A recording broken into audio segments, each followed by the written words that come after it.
नमस्कार दोस्तों, मैं हरिशंकर दिवांगन। आप सभी का मेरे YouTube चैनल में स्वागत है। हम देख रहे थे कि छत्तीसगढ़ के साहित्य और साहित्यकार के टॉप 300 श्रृंखला को ट्रिक के माध्यम से कैसे याद करें और उसे लंबे समय तक मेमोराइज कैसे करें। तो आइए इसी श्रृंखला में हम आगे देखते हैं। यह मेरी तीसरी वीडियो है। इस वीडियो में हम यह सीखेंगे कि ट्रिक के माध्यम से कैसे छत्तीसगढ़ साहित्य और साहित्यकार को याद रखा जाए।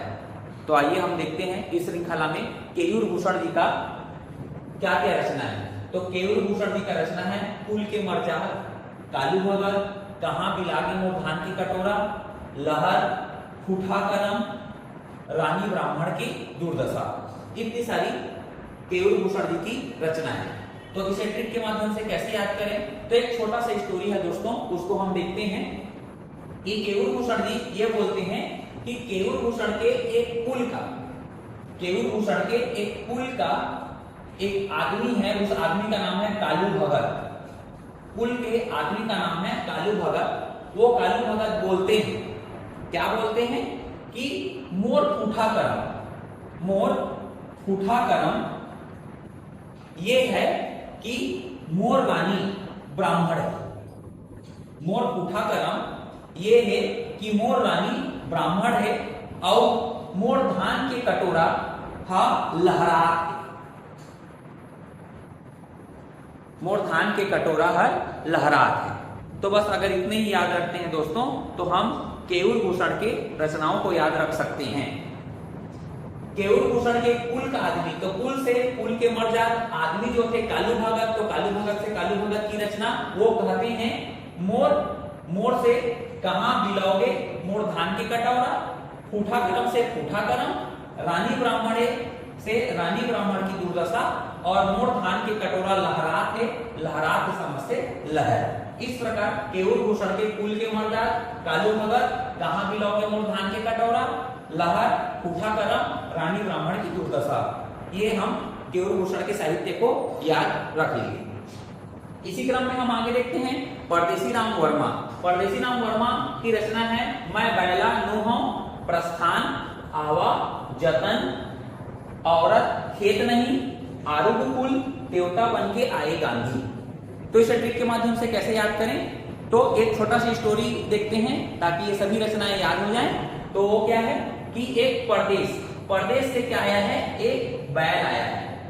परदेश से क्या आया है, बैल, और बैल को छत्तीसगढ़ी में बोलते हैं बैला।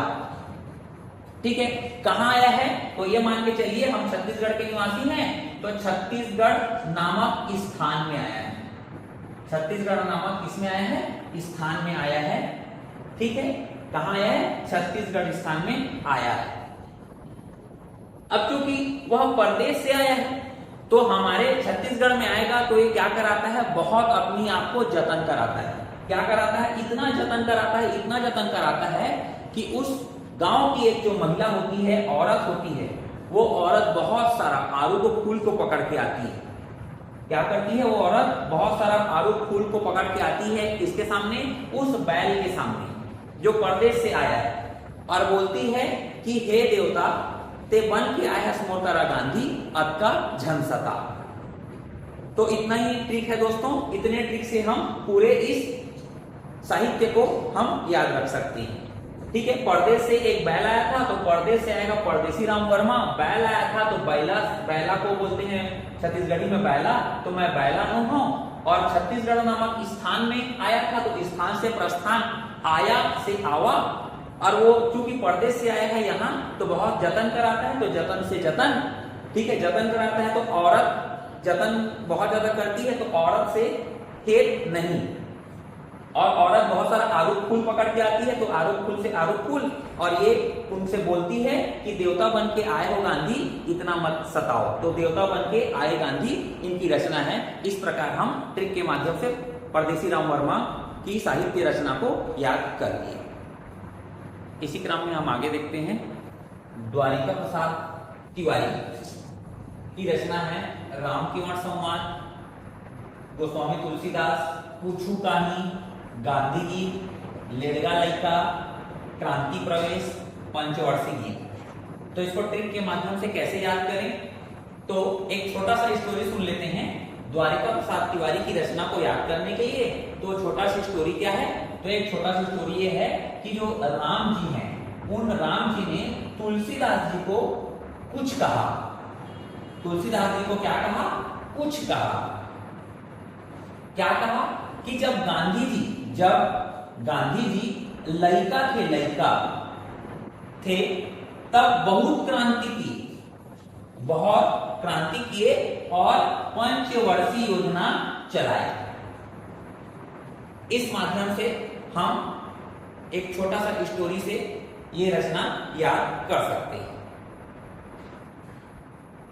स्टोरी क्या था कि राम जी ने तुलसीदास जी से कहा, तो राम जी से राम केवट संवाद, तुलसीदास से कुछ कहा, तो तुलसीदास से गोस्वामी तुलसीदास कुछ कहा से पूछू कहीं। क्या कहा? जब गांधी जी से गांधी गीत, लड़का से लेड़गा लड़का थे तब बहुत क्रांति किए, क्रांति से क्रांति प्रवेश और पंचवर्षीय योजना चलाई से पंचवर्षीय गीत।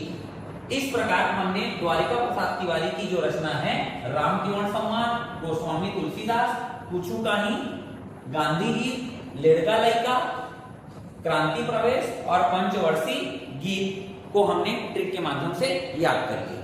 इसी क्रम में हम आगे देखते हैं प्यारेलाल गुप्त। प्यारेलाल गुप्त की एक रचना है, एक दिन, पुष्प आहार, ग्रीस का सुधार, फ्रांस की क्रांति का सुधार, बिलासपुर वैभव, लवंग लता और प्राचीन छत्तीसगढ़। तो इसको ट्रिक के माध्यम से कैसे याद करें? तो इसका भी एक छोटा सा स्टोरी है, उस स्टोरी के माध्यम से हम इनकी पूरी रचना को याद रख सकते हैं। तो प्यारेलाल जी क्या करते हैं? जो प्यारेलाल जी हैं वो एक दिन पुष्प आहार लेकर, ठीक है, एक दिन पुष्प हार लेकर के ग्रीस और फ्रांस में, एक दिन प्यारेलाल गुप्त जी पुष्पहार लेकर के ग्रीस और फ्रांस में छत्तीसगढ़ के बिलासपुर के वैभव का, छत्तीसगढ़ के बिलासपुर के वैभव का लौंग बांट करके गुणगान करते हैं। ये एक छोटा सा स्टोरी है। इस स्टोरी के माध्यम से हमने प्यारेलाल गुप्त का पूरी रचना याद कर लिया। स्टोरी क्या थी? प्यारेलाल जी एक दिन से एक दिन उनकी रचना है, पुष्पहार लेकर, पुष्पहार से पुष्प आहार लेकर ग्रीस और फ्रांस का, तो ग्रीस से ग्रीस का सुधार और फ्रांस से फ्रांस की क्रांति का सुधार। ग्रीस और फ्रांस में बिलासपुर, कहां का बिलासपुर? छत्तीसगढ़ का बिलासपुर। तो छत्तीसगढ़ से प्राचीन छत्तीसगढ़, अब बिलासपुर के वैभव का, बिलासपुर के वैभव का मतलब बिलासपुर वैभव रचना का लौंग लेकर, लौंग से लवंग लता लेकर गुणगान करते हैं। ये हम छोटा सा स्टोरी के माध्यम से प्यारेलाल गुप्त की रचना को याद कर लिए। इसी क्रम में हम आगे देखते हैं दानेश्वर शर्मा। दानेश्वर शर्मा की रचना है, हर मौसम छंद लिखूंगा, लव और पुष्प, बेटी के विदा और तपत करूं भाई तपत करूं। ये चार रचनाएं दानेश्वर शर्मा की हैं। तो दानेश्वर शर्मा की रचना को कैसे याद रखें? तो दानेश्वर शर्मा की रचना को याद रखने के लिए एक छोटा सा स्टोरी है। वो स्टोरी यह है कि दानेश्वर शर्मा जी बोलते हैं कि मैं हर मौसम, दानेश्वर शर्मा जी क्या बोल रहे हैं? मैं हर मौसम लव और पुष्प के बेटी के विदा के समय, लव और पुष्प बेटी के विदा के समय बहुत ज्यादा क्या होंगे? तपेंगे।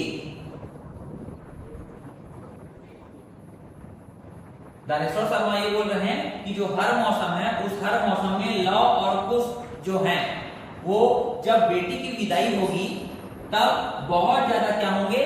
तपेंगे। इस स्टोरी से हम दानेश्वर शर्मा की रचनाओं को याद रख सकते हैं। हर मौसम से हर मौसम छंद लिखूंगा, लव पुष्प से लव और पुष्प, बेटी के विदाई में से बेटी के विदा में बहुत तपेंगे, तपेंगे से तपत करूं भाई, तपत करूं। इस प्रकार हमने दानेश्वर शर्मा के साहित्य को ट्रिक के माध्यम से याद कर लिया। इसी क्रम में हम आगे देखते हैं खूबचंद बघेल। खूबचंद बघेल क्या है? जरनैल सिंह, ऊंच नीच, करम छढ़ा, बेटवा बिहाव और लेड़गा। तो इसको हम कैसे याद करें ट्रिक के माध्यम से? तो एक आदमी है, उस आदमी का नाम है जनरल सिंह। जनरल सिंह है, चूंकि जनरल है इसलिए वो ऊंच और नीच को छोड़ करके अपने पुत्र का नाम क्या है? करम। पुत्र का क्या क्या नाम है? करम, जो उसका बेटा है, ठीक है, अपना बेटा करम का क्या करता है? बिहाव करने के लिए राजी हो जाता है। किससे राजी हो जाता है? तो एक लेडी से बिहाव करने के लिए राजी हो जाता है। ठीक है, तो यह हमारा क्या है? एक ट्रिक है। उस ट्रिक में क्या है कि जनरल सिंह ऊंच नीच को छोड़ करके अपना जो बेटा है, उस बेटा जो करम है, उस करम का बिहाव करने के लिए रेडी हो जाता है। किससे? एक लेडी से। इस प्रकार जनरल सिंह से जनरल सिंह उसकी रचना, ऊंच नीच से ऊंच नीच, करम उसके बेटा का नाम है तो करम से करम छढ़ा, ठीक है, बेटा का बिहाव हुआ तो बेटवा बिहाव, और लेडी से लेड़गा। इस प्रकार हमने ट्रिक के माध्यम से याद कर लिया खूबचंद बघेल की रचना को। वीडियो यदि अच्छा लगा होगा तो वीडियो को लाइक करें, शेयर करें और चैनल को सब्सक्राइब करें। धन्यवाद।